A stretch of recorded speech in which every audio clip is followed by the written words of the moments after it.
Hello students, part 2 subject verb agreement के बताने जा रहे हैं। देखिएगा, पिछली क्लास में आपको एंड से जुड़े कुछ बात बताए थे। एंड से जुड़े दो सिंगुलर नाउन को प्लूरल सब्जेक्ट बन जाते हैं, जबकि यहाँ पे देखिए एंड से जुड़े कुछ और बातें आपको हमें बताना भूल गए थे या नहीं बताए थे। तो इसमें देखिए एग्जाम्पल के थ्रू समझने की कोशिश कीजिए। The principal and secretary dash present in the meeting। यहाँ पे द प्रिंसिपल और सेक्रेटरी दोनों एक ही पर्सन है, इसलिए ये मेरा जो सब्जेक्ट होगा सिंगुलर होगा। तो सिंगुलर सब्जेक्ट होने के वजह से मेरा सिंगुलर वर्ब यहाँ पे होगा। कौन सा होगा? Have, were, was, are. और आपको हम बताए थे कि सिंगुलर वर्ब वही होता है जिसके लास्ट में एस या ईएस रहता है। तो ध्यान दीजिए, यहाँ पे एस एस वाला कौन सा ऑप्शन है? ऑप्शन सी होगा। ठीक है, तो यहाँ पे वॉज होगा। क्या होगा? वॉज, यानी कि the principal and secretary was present in the meeting. दूसरा एग्जांपल देखिएगा, the principal and the secretary the present in the meeting. यहाँ पे आपको थोड़ा सा फर्क होगा, पता चलेगा कि the principal and the secretary, यानी कि यहाँ पे सेक्रेटरी जो है अलग, कोई अलग पर्सन हो गया, यानी कि यहाँ पे दो पर्सन का यहाँ पे रिप्रेजेंट किया जा रहा है सेंटेंस में। तो जब दो पर्सन हो या दो नाउन हो तो मेरा सब्जेक्ट बनेगा प्लूरल सब्जेक्ट बनेगा। तो प्लूरल सब्जेक्ट के साथ प्लूरल वर्ब का यूज करेंगे। तो प्लूरल वर्ब कौन होगा? बिना एस वाला कौन है? यानी कि बी नंबर ऑप्शन। क्या लगेगा? वर लगेगा।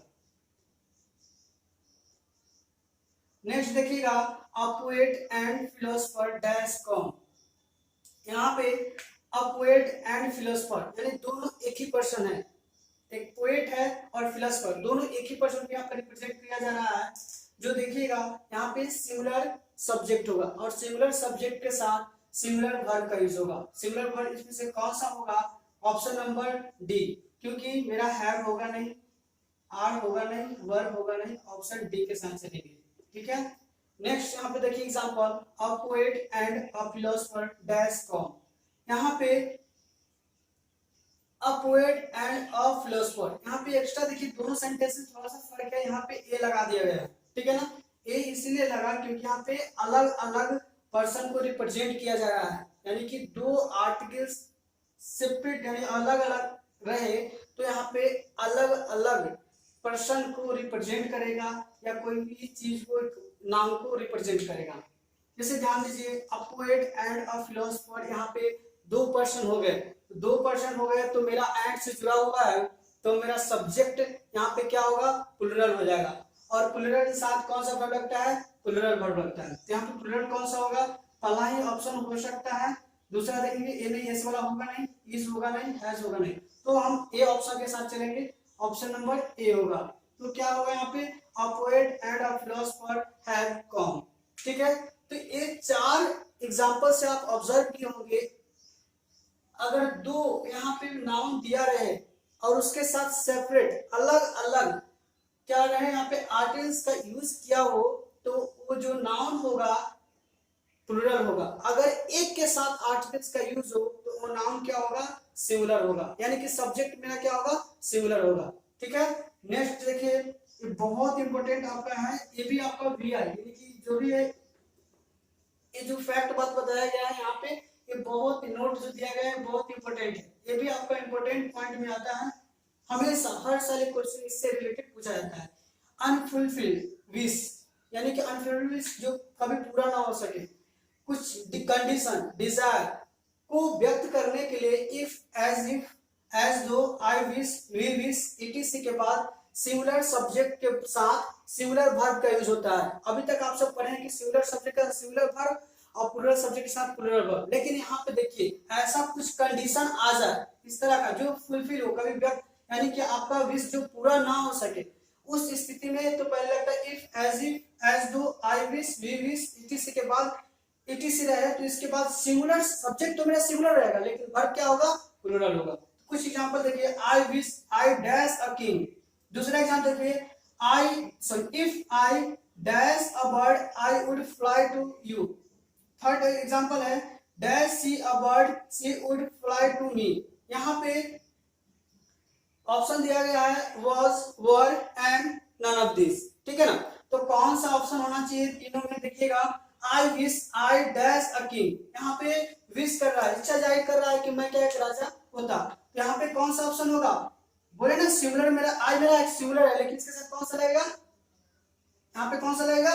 Plural verb. प्लूरल वर्ब कौन सा है? Option D. तो यहाँ पे क्या होगा? वर्ब। तो सही सेंटेंस मेरा बना क्या? I wish I were a king. Next देखिए, if I dash a bird I would fly to you. यहाँ पे इच्छा जाहिर किया जा रहा है कि अगर यदि मैं क्या रहता है पक्षी होता तो तुम्हारे साथ क्या करता? उड़ता। लेकिन ऐसा हो नहीं सकता, ठीक है ना।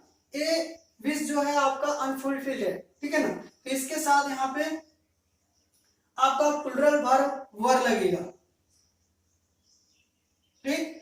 नेक्स्ट है, dash see a bird she would fly to me. यहाँ पे भी अनफुलफिल्ड विश है, ठीक है ना, जो पूरा नहीं किया जा सकता। इसके साथ भी क्या लगेगा? वर्ब, यानी कि प्लूरल वर्ब, ठीक है।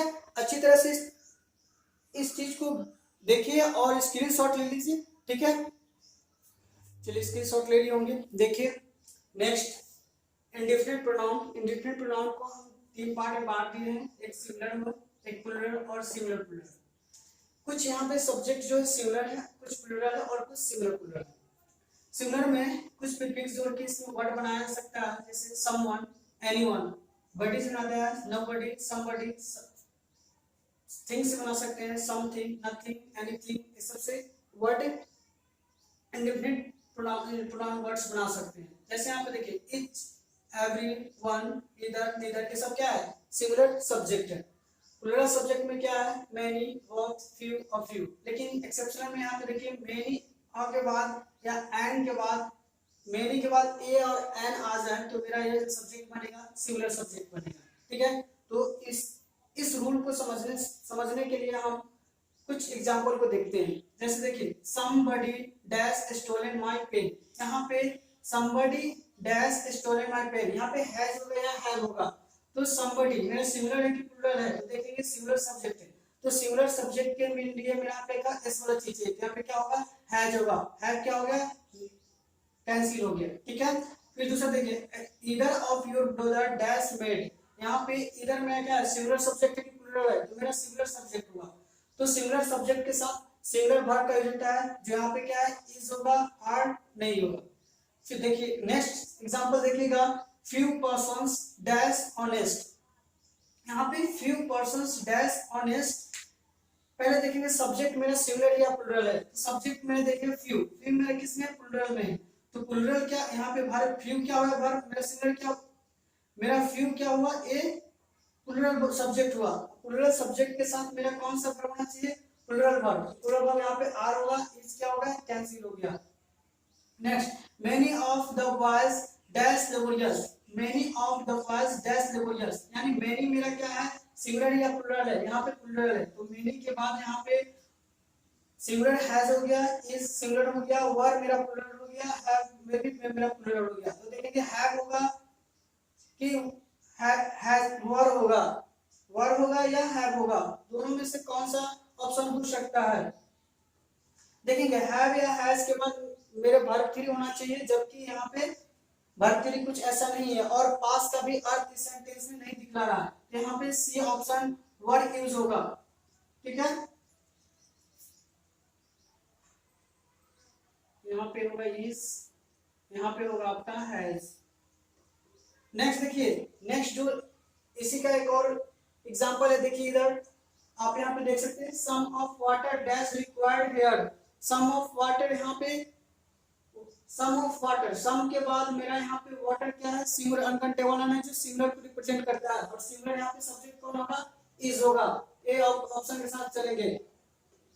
नेक्स्ट देखिए, most of the apples are fresh. Most of the apples are fresh, अगर यहीं पे most of the apple is fresh, अगर यहाँ पे एप्पल रहता तो इज लगता, यहाँ पे एप्पल्स है, यहाँ पे इसीलिए यहाँ पे क्या होगा आर होगा। तो इससे पता चल गया जो भी सिंगुलर या प्लूरल होता है तो इसके यानी कि मस्ट या एनी, नन, ऑल के बाद आने वाले नाउन को देखेंगे। नाउन मेरा अगर सिंगुलर है तो सिंगुलर वर्ब, और नाउन मेरा प्लूरल है तो प्लूरल वर्ब का यूज करेंगे। थर्ड एग्जांपल देखिए, half of the books dash useless. यहाँ पे हाफ ऑफ के बाद यहाँ पे मेरा नाउन क्या आ गया, प्लूरल आ गया। तो प्लूरल नाउन के साथ प्लूरल वर्ब होना चाहिए। कौन सा होगा, इज नहीं होगा, सिंगुलर है। वर्ब हो सकता है, वॉज नहीं होगा, हैज भी नहीं होगा। तो सही ऑप्शन क्या हो गया मेरा, B option verb. Many a person dash kill, many a person, एक एक्सेप्शनल केस था आपका, मेनी के बाद ए या एन आ जाए तो यहाँ पे बाद वर्ब जो लगा मेरा क्या होगा, सिंगुलर होगा। तो यहाँ पे सिंगुलर कौन सा है, was, ठीक है। यहाँ पे many a person was killed, ठीक है।